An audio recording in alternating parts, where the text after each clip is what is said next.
자, 이제 예수님 하신 말씀 요한복음 4장, 우리가 지난주에 3장까지의 말씀을 살펴봤는데 4장을 통해서 우리가 다 함께 은혜를 나누려고 합니다. 세례 요한이 예수님을 향해서 그는 흥하여야 하겠고 나는 쇠하여야 하리라. 이게 세례 요한의 하는 일이었습니다. 그리고 오늘 이제 예수님께서 그 이후에 제자들과 함께 길을 떠나서 앞에 4장 3절에 보면 유대를 떠나서 다시 갈릴리로 가셔야 되는데 사마리아 지역을 통과해야 됩니다. 그 사마리아 지역은 뭐냐면 유대인들이 상종도 하지 않는 혼혈 잡족이 되어버린 사람들이 사는 지역이에요. 그러니까 이 지역에 있는 사람들은 유대인들에게 사람이란 취급을 받지 못해요. 왜냐하면 여기에 사실은 10지파가 여기에 살고 있었거든요. 그런데 이 이방 민족에 의해서 정복당하면서 이민 정책에 의해서 혼혈 민족이 되고 말아요. 뭐 피가 섞이는 거, 뭐 혼혈되는 거, 이게 문제가 아니고 신앙의 정통성이 사라지고 말았어요. 야, 도대체 신앙이 뭐냐? 이 북이스라엘이 멸망함과 동시에 그런 일들이 벌어졌으니까, 그리고 온 사방에 우상 천지 산당이 존재하고, 그러다 보니까 야, 예루살렘이 뭐 하는 데냐? 나중에 이렇게 돼요. 그러니까 신앙이라고 하는 것은 사실은 혈육으로 이어지는 게 아니라 전에서 받는 사람에게, 그게 남이든 내 식구든 이방 민족이든 이렇게 전해지는 것인데 그게 사라져 버리고 없는 거예요. 그러니까 이 유대인들에게 이 사마리아 지역의 사람들은 이방인보다 더 이 못한 대접을 받고 살죠. 그래서 이 사마리아를 통과해야 되는데 그 중간에 수가라는 동네가 있고, 이 굉장히 긴장되는 순간이지요. 이 사람들을 만나면 피해 가야 돼요. 피해 가야 돼요. 그런데 예수님께서 한 우물에서 물을 깃고 있는 여인을 만나게 됩니다. 그리고 그 여인에게 물을 달라고 말씀을 합니다. 오늘 본문이 시작되는 13절로 돌아가서 예수께서 여인에게 물을 달라고 했는데 그 여인이 뭐라고 하냐면, 내가 물을 먹고 싶은데 물을 좀 다오. 그리고 내가 지금 이야기하는 내가 누구인 줄 알았더라면 이 물이 아니라 너는 나에게 목마르지 아니하는 그 생수를 달라고 했을 것이다. 그랬더니 여인의 대답이, 당신은 지금 물 그릇도 없고 저 우물 밑에서 길을 올릴 그 어떤 것도 두레박도 없는데 어떻게 해서 나에게 물을 주겠다고 합니까? 라고 되물어요.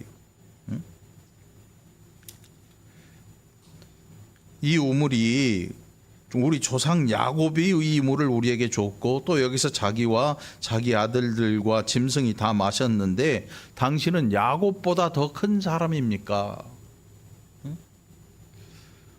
이스라엘의 아브라함과 이삭과 야곱, 이 세 사람은 굉장히 큰 조상이에요. 조상.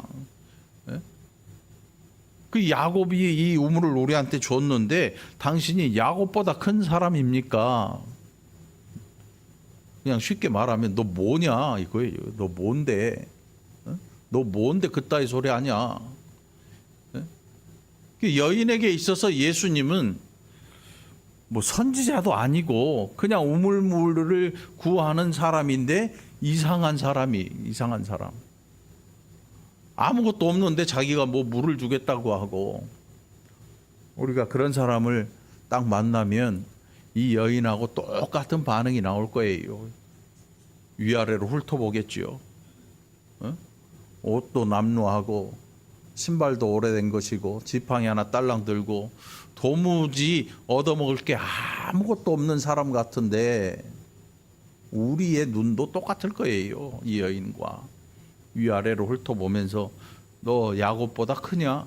이렇게 물어볼 거예요.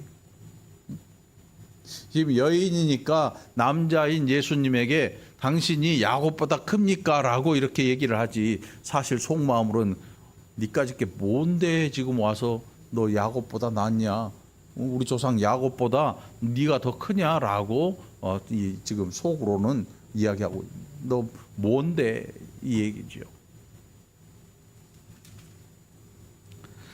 그때 예수님께서 말씀하십니다. 이 물을 마시는 자는 다시 목마르려니와 내가 주는 물을 마시는 자는 영원히 목마르지 아니하리니 내가 주는 물은 그 속에서 영생하도록 솟아나는 샘물이 되리라. 이게 가만히 들어보면 이게 뭔 말이지?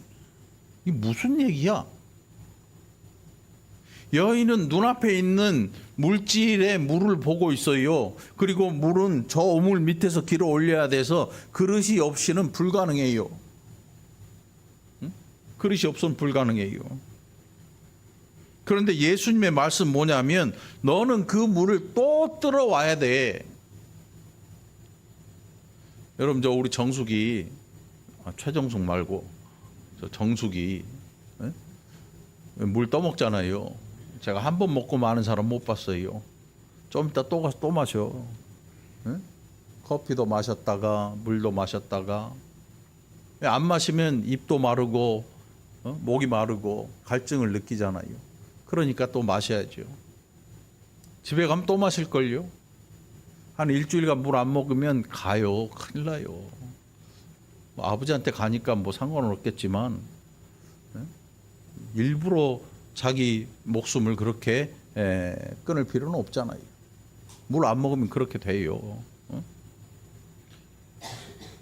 그 여인이 듣기에 이 말은 참 어떻게 들으면 참 좋은 말인데 어떻게 들으면 말이 안 되는 거잖아요. 물이라는 게 한꺼번에 아무리 많이 있다 그래서 그 모든 걸 다 둘러 마시고 뭐 1년, 2년 동안 물 안 마시고 살 수는 없어요. 이게 사람의 한계거든요. 그런데 이 예수라는 이 사람이 하는 말이 뭐냐면 이 물을 마시는 자는 다시 목마르려니와 여인아 네가 지금 떠가지고 항아리에 머리에 이고 저 집에 가서 너는 그 물을 다 마시면 다시 와서 이 물을 길러야 되는데 내가 주는 물은 영원토록 샘솟는 물이다. 이렇게 말씀을 하는 거죠. 우리는 성경을 봤으니까 이게 예수님이 하시는 말씀이니까 이해가 가는데 당시 수가성의 우물가로 여러분 몸을 한번 갖다 놔 보세요. 생각을. 이 말이 이해가 가겠는가? 제가 그 자리에 있었다면 아마 혹시 용진코에서 나오셨어요? 정수기 파세요? 아니 도대체 물이 얼마나 많길래 마셔도 끊임없이 나옵니까? 이해할 수 없는 말씀을 하고 계셔요. 그러니까 여인이 뭐라고 하냐면 그런 거 있으면 나 좀 줘요. 그럼 내가 여기 또 안 와도 되잖아요. 나 집에서 그냥 먹고 놀고 땡 하면 될 거 아닙니까? 그런데 이 비슷한 사건을 우리가 기억해야 돼요. 도무지 근원이 없는데 오병이어를 가지고 5,000명도 더 되는 사람들이 실컷 먹고 배불러서 남은 광주리를 다 걷어서 12광주리가 남았어요. 이 어디서 나올 만한 데가 없어요. 그런데 그걸 먹었단 말이죠. 이 사람이 어깨에 물통을 메고 있는 것도 아닌데 끊이지 아니하는 생수가 나올 거라고 얘기를 해요. 그랬더니 여인이 대뜸 하는 말이 그럼 그 물을 내게 주시오. 응? 여러분 이런 물이 없을 것 같잖아요. 이 여인이 생각할 때도 그래요. 그래서 그냥 해보는 거예요. 그럼 그런 물 줘봐.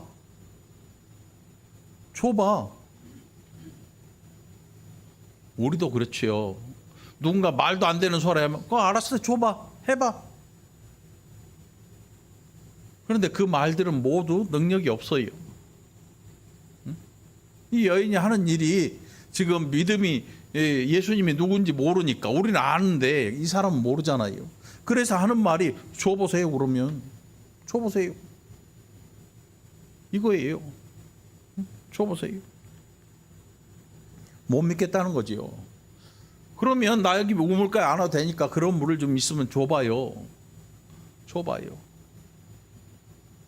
여인이 일생 동안 경험했던 물은 아무리 많이 떠가지고 집에 갖고 가도 다시 그 항아리를 가지고 또 와서 또 길어가야 되는 물이, 그러니까 여인에게 이 마시는 물이라고 하는 것은 항상 이 우물에서 길어서 집에 갖고 가고 그게 떨어지면 다시 와야 되는, 자기 육신의 삶을 계속 유지하기 위해서는 그런 일이 필요했던 거죠. 그러니까 그럼 나 우물에 안 오게 그런 물이 있으면 나를 좀 줘보시오. 그랬더니 예수님의 대답이 대뜸 뭐라고 하시냐면, 그럼 네 남편을 데리고 와라. 여기서부터 여인이 뭔가 좀 이상합니다. 아니, 생수가 계속 솟아 나오는 그런 물을 주겠다고 했는데 갑자기 남편을 찾네? 응? 남편을 불러와라. 여자가 나는 남편이 없습니다. 나는 남편이 없어요. 그런데 예수님의 말씀이 너 남편 없다 하는 말이 맞다. 맞긴 맞아. 그 말이 맞아. 그리고 나서 여인의 삶이 예수님 앞에서 드러나기 시작합니다. 우리가 하나님 앞에서 감출 수 없는 일들이 있어요. 그게 뭐냐면 우리의 삶의 내용이에요. 우리의 삶의 내용이 하나님 앞에 감추어지지를 않아요. 죄 지은 사람들이 제일 먼저 없애버리는 게 뭐예요? 에? 그렇죠. 손에 들고 있는 거, 핸드폰, 컴퓨터, 그리고 뭐 증인은 소용없어요. 증거가 없어. 말로만 하니까 나 그런 적 없는데? 그걸 이제 우리가 오리발이라 그래. 그래, 닭발보다 맛없어. 오리발 내죠. 나 몰라. 나 그런 적 없어. 그런데 검찰이라는 데서 다 가가지고 그거를 다 찾아내. 뭐 지우고 말고 해도 때려 부셔도 소용없어, 여러분. 핸드폰이요, 그냥 불 속에 넣어버려서 완전히 태워버리기 전에는 이 기술이 얼마나 발달했는지, 저 바닷속에 깔아 앉아 있는데 몇 달이 지나도 찾아내서 그거를 찾아내요. 다 나와. 문자 내용도 나오고 다 찾아내. 다 찾아. 그러니까 아예 오다가 던져버리고 파묻든지 뭐 이런 일을 하거든요. 그런데 더 무서운 건 뭐냐면, 우리가 하나님 앞에서 우리의 삶이 삭제도 안 돼. 이거는 왜 삭제가 안 될까요, 여러분? 아무도 몰라. 나만 알아. 여러분만 알아. 우리의 삶에서는 우리만 아는 일들이 있어요. 나만 아는 일들. 우리만 아는 일들이 있는 반면에 나만 알고 있고, 그 우리라는 개념에서도 나는 항상 알게 돼 있어요.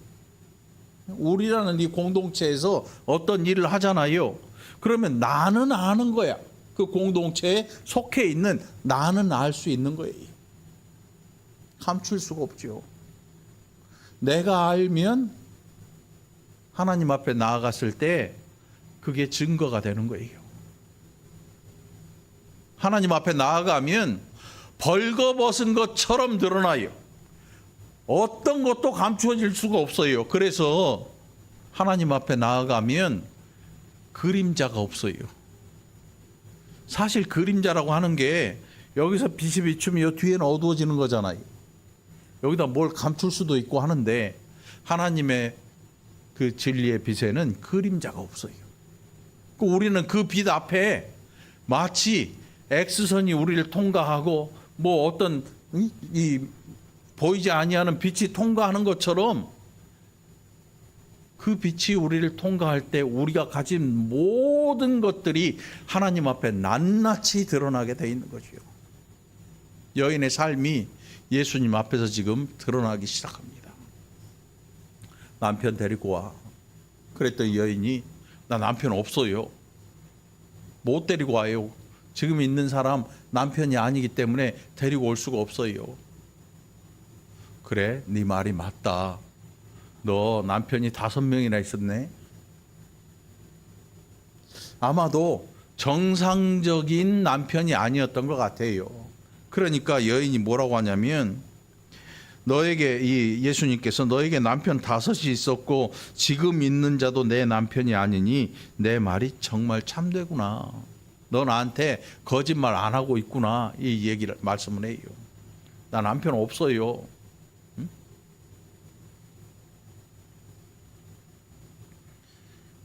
우리 같으면 어떨까요?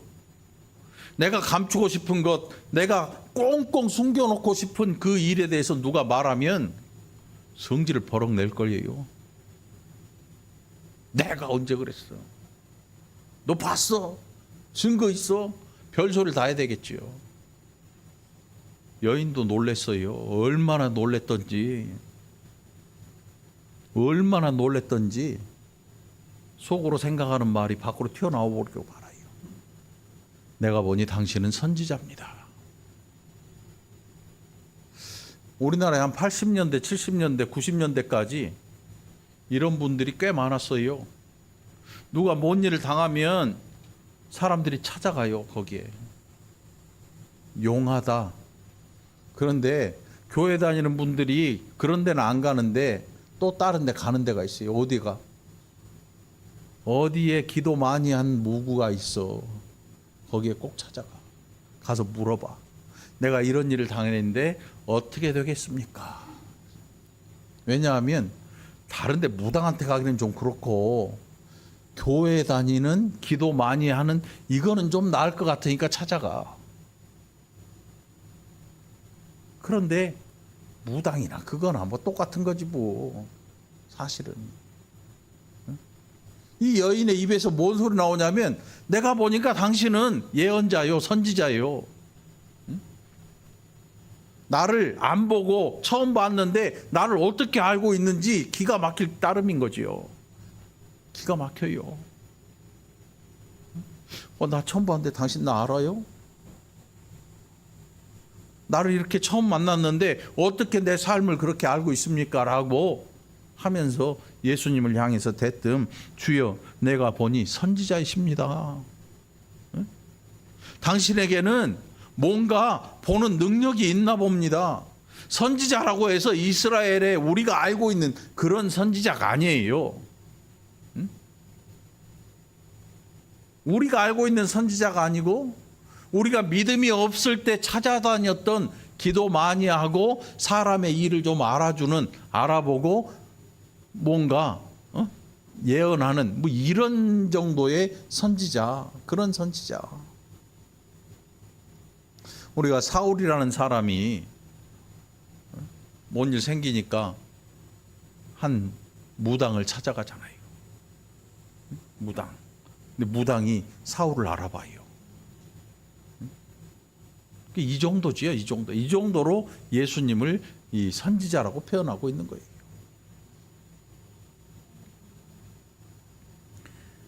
자, 20절에서 이 여인이 갑자기 대화를 싹 바꿔요. 대화를 바꿉니다. 뭐라고 바꾸냐면 내가 보니 선지자입니다 라고 얘기하면서 예배에 대한 주제를 끌고 나옵니다. 예배에 대한 주제. 금방까지 남편이 5이나 있는데 지금 있는 사람도 네 남편이 아니구나. 네, 맞습니다. 내가 보니 당신은 선지자가 맞습니다. 그러면서 바로 끌고 나온 주제가 뭐냐면 예배라는 주제를 끌고 나옵니다. 예배라는 주제를 끌고 나와서 뭐라고 하냐면 우리 조상들은 이 산에서 예배하였는데 당신들의 말은 예배할 곳이 예루살렘에 있다고 합니다. 이 산이 아마 그리심산이겠죠. 축복을 선포하는 산, 에발산과 그리심산이 마주보고 있는데 그리심산에서 축복의 말씀을 선포했으니까. 그런데 유대인들은 예루살렘에 있는 성전을 얘기하면서 여기가 예배할 자리라고 얘기를 하니까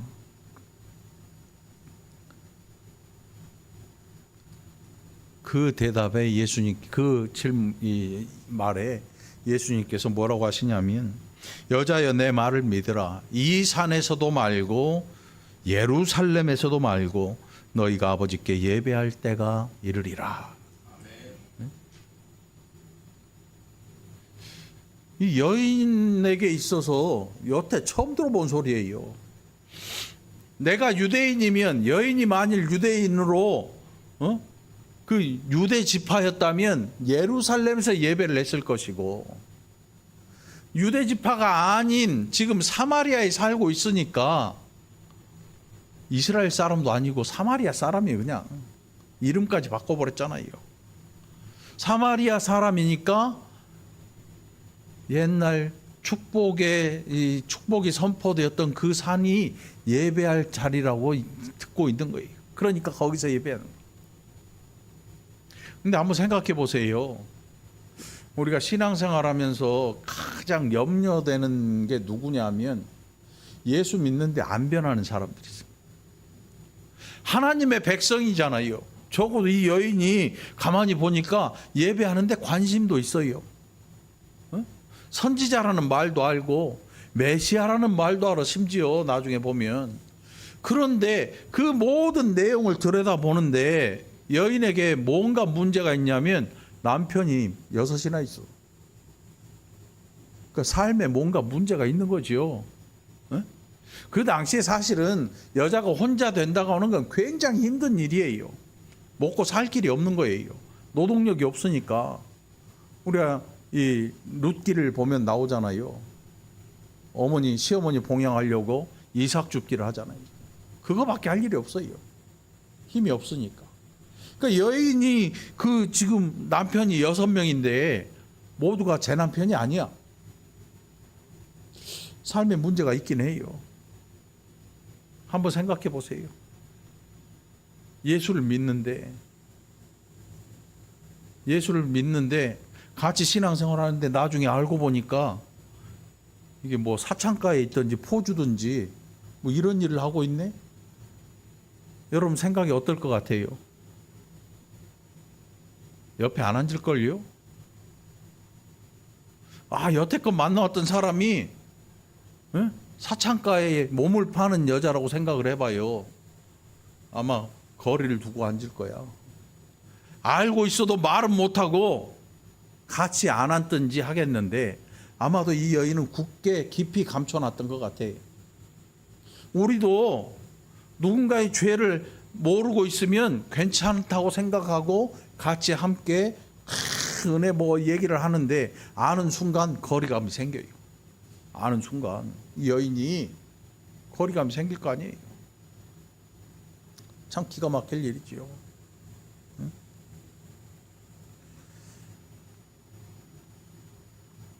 예수님께서 이 산도 아니고 예루살렘도 아니고 너희가 아버지께 예배할 때가 이를 텐데 너희는 알지 못하는 것을 예배하고 우리는 아는 것을 예배한다.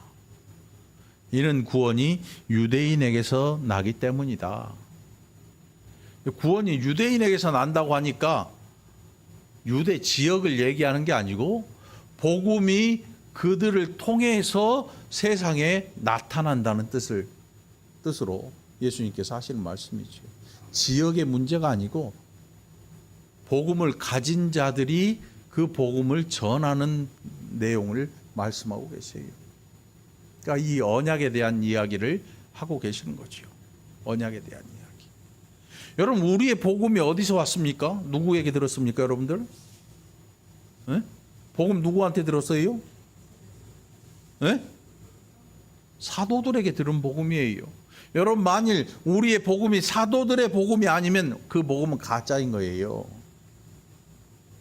누가 물어보면 정확히 대답하세요. 당신의 복음은 어디서 왔습니까? 누구에게 들었습니까? 사도에게 들었습니다. 뭘 보고 알 수 있습니까? 기도하는 폼 봐도 알지요. 뭐 은혜롭게 하는 거 봐도 알죠. 아니에요. 성경 말고 없어요. 성경을 통해서 우리의 복음이 우리에게 들어왔습니다. 물론 전도자들이 있어요. 전도하시는 분들이 있지요. 그러나 그분들은 사도가 아니에요. 사도의 말을 우리에게 전해준 거지요. 유대인은 유대인에게서 남이라, 이 말씀은 하나님의 말씀이 언약이 되고 언약이 되어서 우리에게 전해지는, 구원이 유대인에게 난단 말은 유대인이 유대인이 옳다는 얘기가 아니고 그들을 통해서 하나님의 말씀이 전해지고, 그리고 유대 갈릴리에서 나신 예수 그리스도로 말미암은 구원의 시작을 이야기하는 거죠. 너희는 알지 못하는 것을 예배한다. 그러니까 모르는 거예요. 여기서 알지 못하는 것을 예배하는, 알지 못하는 게 뭘까요? 예배 순서를 모르는 게 아니에요. 무엇을 예배하는지를 모르는 거예요. 그 당시에 이스라엘이라는 이 북왕국 이스라엘이 처음 탄생하면서 생겨난 게 뭐냐면, 그 첫 번째 왕이 이 이스라엘 백성들이 유대에 있는 예루살렘 성전에 가서 하나님을 만나고 예배하다가 안 돌아올 것 같으니까 그 지역에다가 산당을 만들어서 금송아지 형상을 만들어서 베델에다가 두고 여기에다 두고 온 사방 천지에 이것이 너희의 하나님이라고 갖다가 놨어요. 그러니까 사람들이 하나님의 이름만 듣고 가요. 하나님의 이름. 여러분, 지구상에는 하나님의 이름을 쓰는 사람, 이 종교가 엄청나게 많아요. 우리가 알고 있는 신천지도 하나님이에요. 응? 이단들이 다 하나님 찾아요. 전도관도 하나님이고, 응? 하나님 다 하나님이야. 이름이, 한국말 이름이 다 하나님이야. 또 외국 이름, 우리가 알고 있는 그 하나님이라는 이름을 다 같이 써요. 유대에도 마찬가지겠죠. 그러니 그 왕이 베델에도 산당을 두고 여기에 산당을 두고 막 놔두니까 가서, 여기가 그 예배할 자리인가 보다 하고 그 산에 가서 예배하게 되는 거예요. 그 이상도 그 이하도 아니야. 알지 못하는 대상을 예배하고 있는 거죠. 알지 못하는 대상. 예수님의 말씀이죠. 너희는 알지 못하는 것을 예배하고 우리는 아는 것을 예배한다. 그들이 예수님께서 아는 것을 예배한다고 하신 건 뭐냐면 하나님을 예배하는 것을 아는 거예요. 여러분, 지금 이 시간에 예배에 참여하신 여러분, 오늘 목사한테 예배하려고 나온 거 아니잖아요. 누구한테 예배 드립니까? 누구한테 예배 드려요? 여러분, 하나님을 높이는 자리가 우리의 예배 드리는 자리인 거예요. 이 시간에 우리가 하나님 아닌 다른 것들을 섬긴다면 그것은 알지 못하는 것을 예배하는 거예요. 여러분, 이게 굉장히 심각한 문제입니다. 여러분, 얼마나 심각하냐면 아는 것을 예배하느냐 알지 못하는 것을 예배하느냐의 차이예요. 그러니까 하나님에게 예배하는 게 아니고 알지도 못하는데 예배만 하는 건데, 알지도 못하는 것을 높이는 거잖아요. 예배라고 하는 게 원래 이 경배한다 그런 뜻이거든요. 엎드려 절한다. 모르는 거한테 엎드려 절을 해요. 모르는 거한테. 뭔지도 몰라. 자기도 몰라. 옆 사람도 몰라. 아무도 몰라. 그런데 예수님의 말씀이 우리는 아는 것을 예배하노니 이는 구원이 유대인에게서 남이라. 유대인이라는 이 유다 지파의 문제가 아니고 하나님께서 끝까지 남겨놓으시고 메시아를 예비하신 이 세대를 통해서 하나님께 예배하게 되는 거죠. 23절입니다. 아버지께 참되게 예배하는 자들은 영과 진리로 예배할 때가 오나니 곧 이때라. 아버지께서는 자기에게 이렇게 예배하는 자들을 찾으신다고 말씀해요. 그러니까 우리 생각에 영과 진리로 예배하는 게 도대체 뭔지 정성 들여서 막 뜨겁게 기도하고 막 뜨겁게 찬양하고 이게 영과 진리로 예배하는 건지. 그런데 그거는 영과 진리가 아닌 것 같아요. 그거는 찬송을 열심히 하는 것이고 기도를 열심히 하는 것이고 영과 진리로 예배한다는 건 아닌 것 같아요. 그걸로 영과 진리가 된다면 아마 지구상에 우리보다 훨씬 많은 이방인들, 이단들이 그 영과 진리로 예배하게 될 거예요. 그러니까 그건 아닌 것 같고. 여러분, 이단들이 얼마나 열심히 합니까? 이방 우상 종교들이 얼마나 뜨겁게 하는지 여러분 한번 찾아보세요. 기가 막히게 뜨거워요. 기가 막히게 열심히 합니다. 기가 막히게 착합니다. 교리가 착하지 않으면 지옥 가니까 착해요. 우리 교리는 뭐예요? 착해서 천국 가는 게 아니고 예수 믿고 천국 가잖아요. 그러니까 그 사람들보다 덜 착해도 우리는 자신 있게 천국 간다 생각을 해요. 그래서 아마 나쁜 짓도 서슴없이 하는지 모르지요. 영과 진리로 예배한다. 영과 진리로 예배한다. 이게 도대체 무슨 말인지 잘 알 수가 없어요. 예수님께서 하신 말씀인데 영과 진리로 예배한다는 것은 제가 생각할 때 영과 진리로 예배한다고 하는 것은 하나님의 말씀을 찾는 자들이에요. 하나님의 말씀을 찾고 그 말씀에 순종하기 위해서 힘쓰고 노력하는 사람들. 삶이 없이는 예배 소용없어요. 또 예배 없는 삶이 필요 없어요. 예배와 삶은 늘 동행하는 동행자예요. 동행자. 우린 때로 한쪽 다리가 불편한 그런 분들도 있어요. 아예 없는 분들도 있어요. 근데 삶이 굉장히 힘들지요. 살아가는 그게. 뭐 복지가 좋아졌다 그래서 그런 불편함이 사라지는 건 아니에요.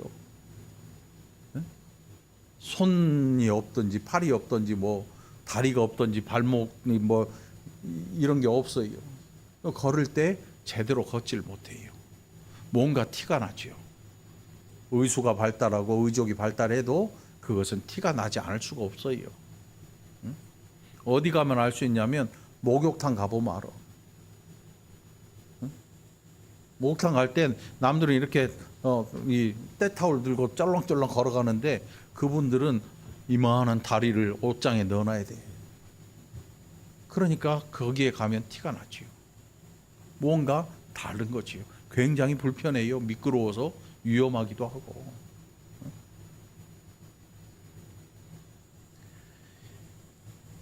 영과 진리로 예배한다고 하는 것은 하나님의 말씀을 듣고 그 말씀에 순종하는 자들이 하는 예배를 얘기하고 계시는 거지요.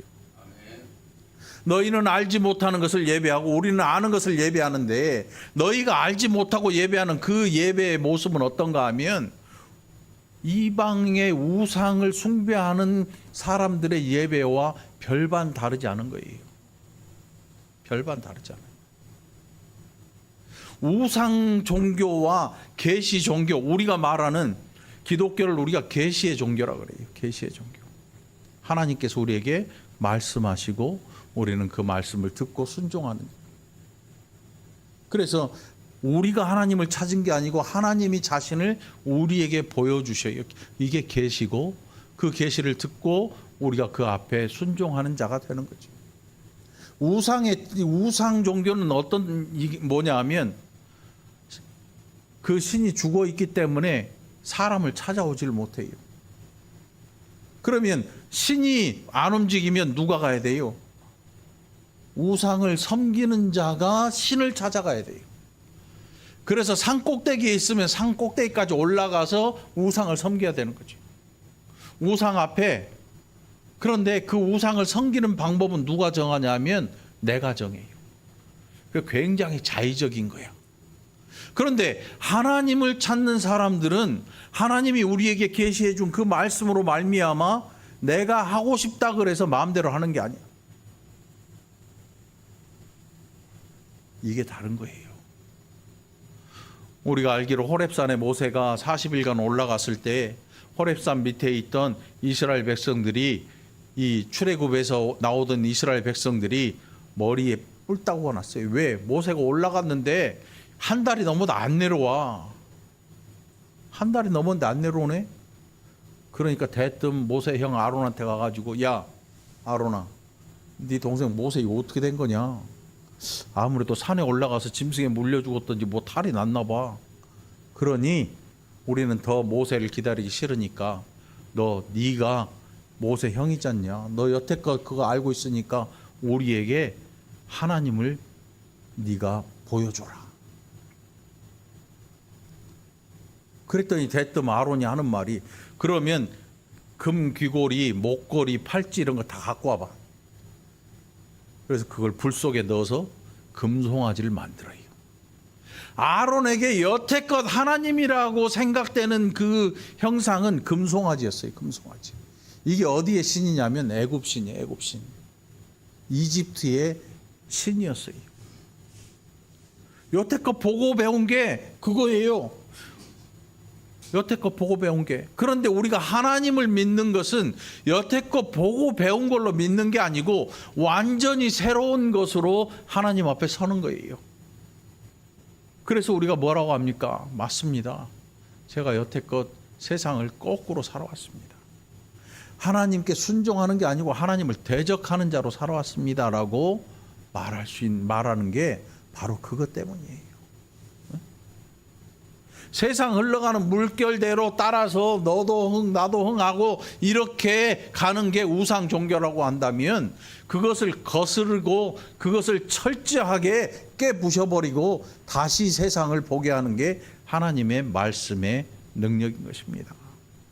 우리가 그런 하나님을 섬기는 거예요. 너희는 모르는 것을 예배하는데 우리는 아는 것을 예배한다.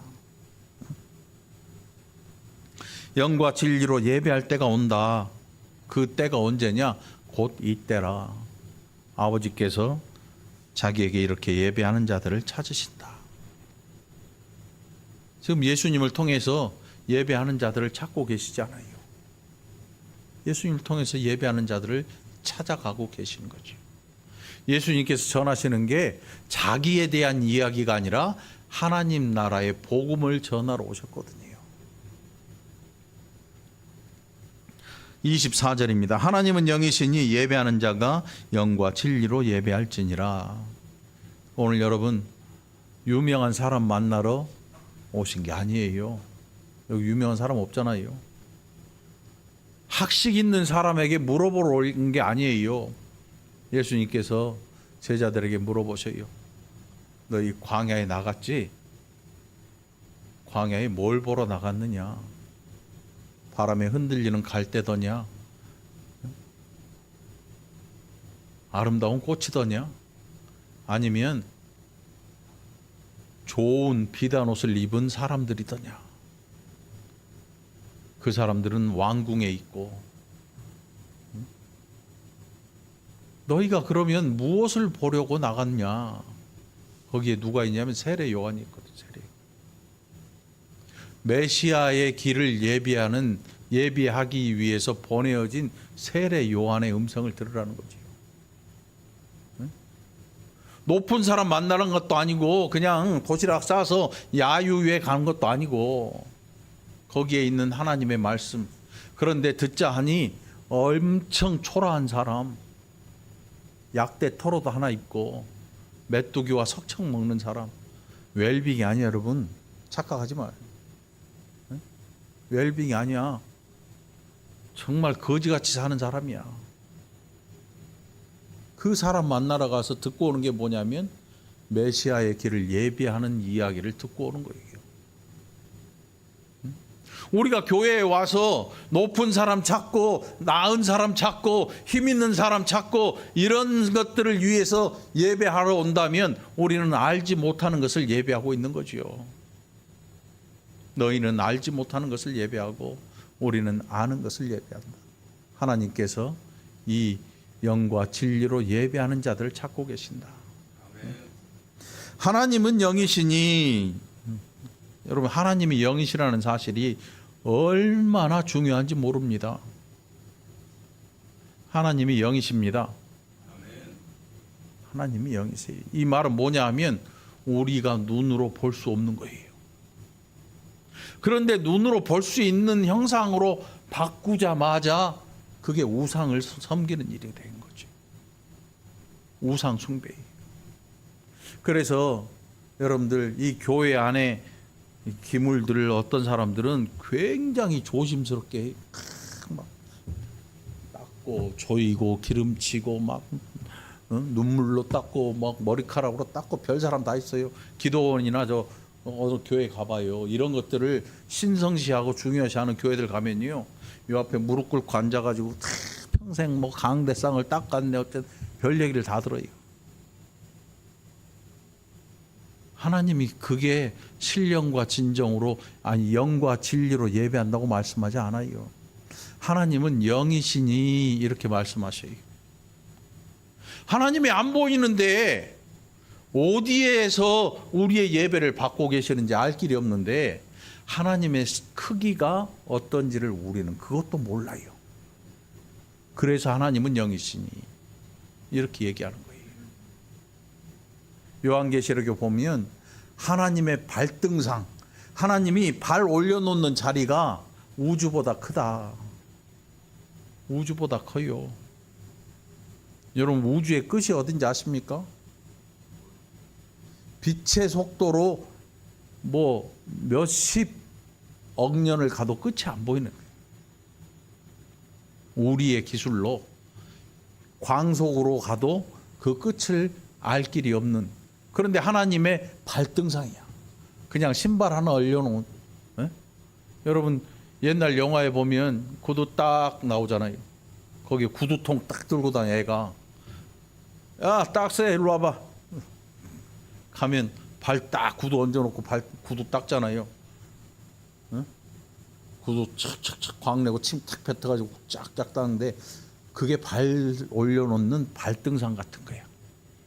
그런데 거기에 하나님의 발이 올라갔는데 온 세상보다 커. 하나님이 영이시라는 말은 하나님의 존재가 우리의 상상으로는 불가능하다는 사실을 얘기하고 있는 거예요. 그런데 하나님이 이런 강대상 이거 하나님의 은혜를 설명할 때 우리가 하나님이 성막을 지으라 하시고 그 성막에서 이 이스라엘 백성들의 예배를 받으신 게 그러니까 얼마나 큰 은혜인지를 생각해 볼 필요가 있는 거예요. 하나님이 왜 사람의 손으로 지은 집 안에 거하시면서 그들의 예배를 기뻐하셨는가? 그 백성을 사랑하지 않으면 불가능한 이야기. 불가능한 이야기. 더 불가능한 얘기가 뭐예요? 하나님이 도대체 이 건물, 이런 건물, 허름한 건물인데 여기에 모이는 자들을 기뻐하시는 이유가 어디에 있겠습니까? 그들의 삶의 행동이 아니에요.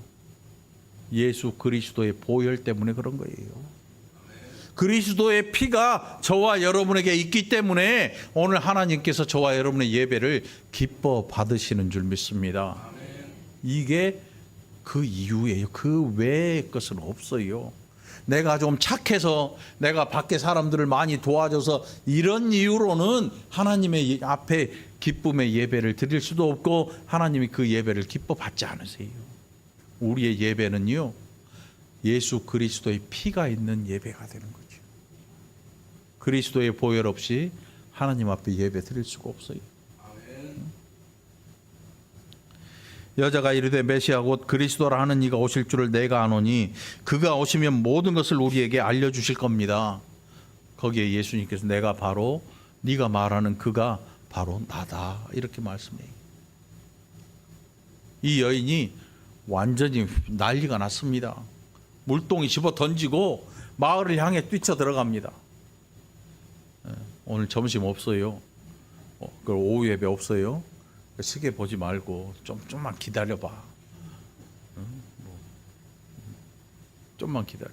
한 10분 20분 늦어지는데 뭐 배고파? 햄버거 시켜줄게.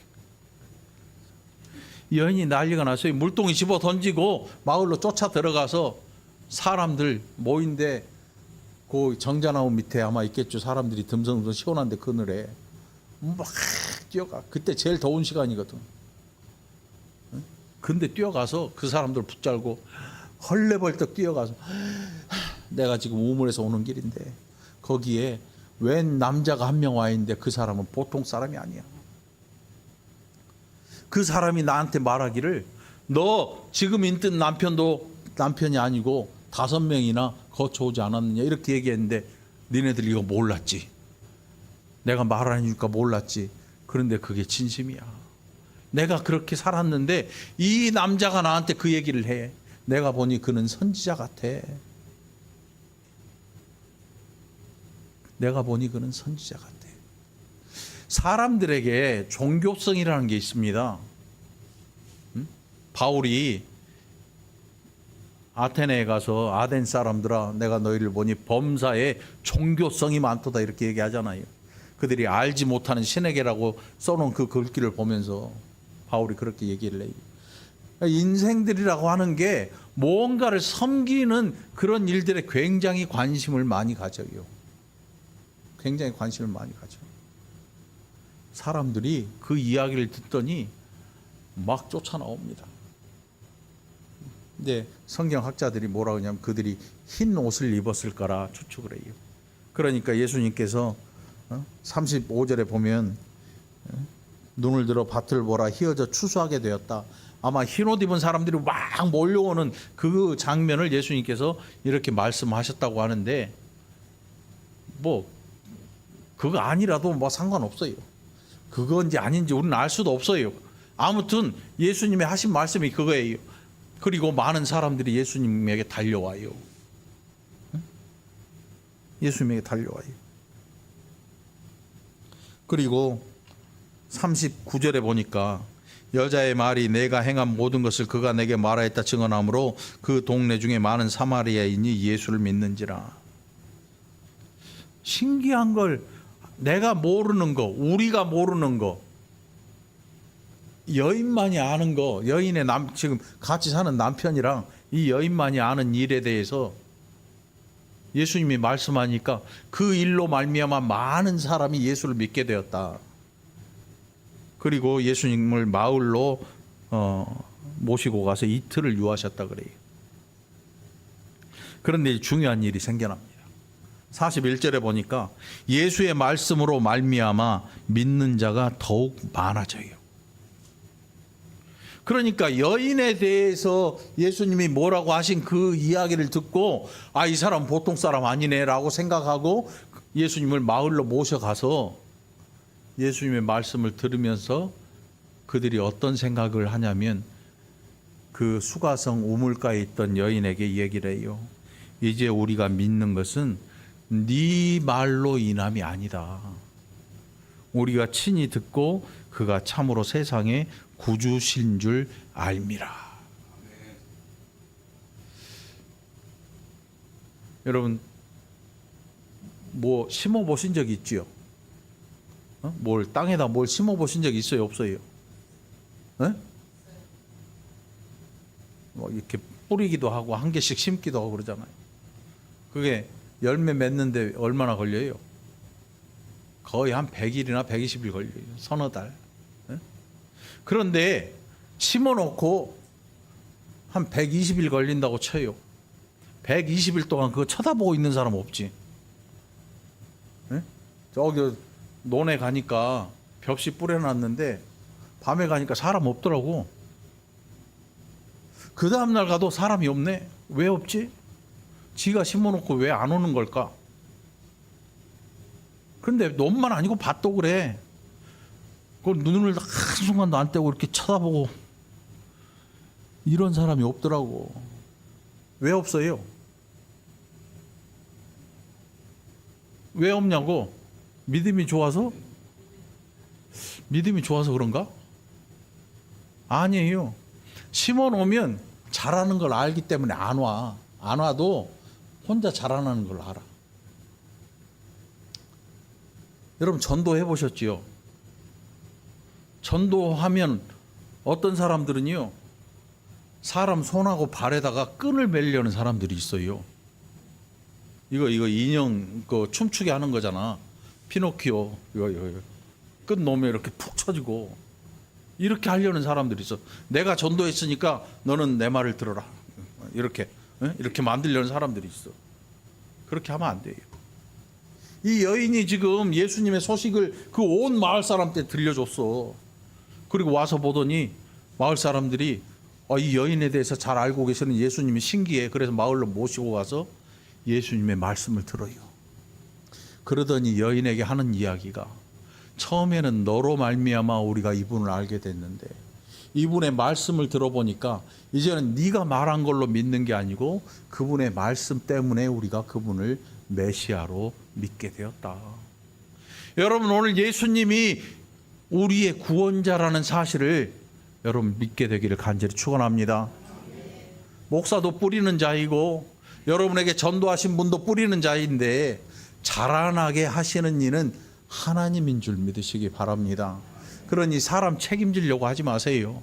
내가 전도했으니까 내가 끝까지 책임져야 돼? 네가 뭔데? 너무 심했나? 당신이 뭔데? 왜 우리가 사람의 영혼을 책임지려고 시도를 하냐? 내가 누군데? 네가 뭔데?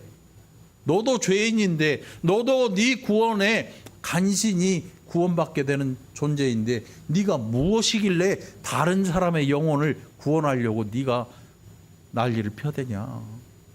우리는 구원하는 존재가 아니고 그저 뿌리는 존재인 거예요. 이제 여러분, 복음의 씨앗을 손에 한 주먹 들고 나가시기 바랍니다. 그래서 뿌리기만 하면 돼요. 여러분들에게 누가 자라나게 하라고 말씀한 적이 없어요. 왜 전도하지 못합니까? 전도라고 하는 걸 오해하기 때문에 그래요. 내가 키워서 뭔가를 해야 된다고 생각하니까 그게 심란한 거야.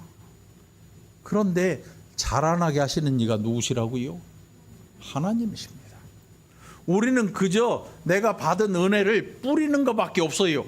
그게 어디에 뿌려졌는지 우리는 알 길도 없습니다. 돌짝밭인지 가시떨기나무인지 좋은 밭에 떨어졌는지 길가에 뿌려졌는지 우리는 알 길이 없어요. 우리는 그저 은혜를 받고 뿌리는 자일 뿐입니다. 그러나 하나님이 자라나게 하실 겁니다. 우리가 먹이고 자라게 해서 잡아먹은 건 닭밖에 없어요. 응? 닭은 큰 게 보이잖아. 맨날 가서 먹이줘야지. 하루라도 빠지면 안 돼. 물도 줘도. 닭은 우리가 손으로 잡아먹을 수 있는데 땅 속에서 나오는 거는 눈을 부릅뜨고 24시간 쳐다본다 그래서 그게 자라는 게 아니야. 안 보고 있어도 우리가 늘어지게 잠자고 그 다음날 와도 별로 자란 것 같지가 않아. 그런데 어느 날 와보니까 열매가 있어. 이게 하나님의 복음이에요. 이게 하나님께서 구원하시는 놀라우신 일인 거예요. 그러니 내가 하려고 하지 마세요. 사람들의 말처럼 처음에는 너 때문에 갔는데 그런데 우리가 친히 듣고 그가 참으로 세상의 구주이신 줄 알미라. 이 고백이 내가 가르쳐서 나오는 게 아니고 그가 듣고 고백을 하게 되는 거예요. 그러니 여러분 귀를 열으시기 바랍니다. 하나님의 말씀을 듣고 예수 그리스도께서 우리의 구세주이심을 우리의 심령에 굳게 믿고 하나님의 말씀 따라서 순종하고 영과 진리로 예배할 줄 아는 귀한 은혜의 사람들 되기를 간절히 축원합니다. 기도합시다. 하나님 감사합니다. 우리가 얼마나 어리석은지, 때로 얼마나 교만한지, 하나님이 하시는 일을 내가 한다고 생각한 적들이 하루 이틀 얼마나 많은지, 이런 우리를 불쌍히 여기시고 이제 수가성 우물가에서 말씀하신 우리 주님 그 음성을 듣고 세상의 구주신 줄 아는 우리들이 되게 하여 주시옵소서. 그래서 세상 그 어느 것들이 우리를 유혹해도 넘어지지 않고 우리의 마음 빼앗기지 아니하고 하나님 앞에 온전히 영과 진리로 예배할 줄 아는 복된 백성들 되게 하여 주옵소서. 감사드리옵고 예수님 이름으로 간절히 기도합나이다. 아멘.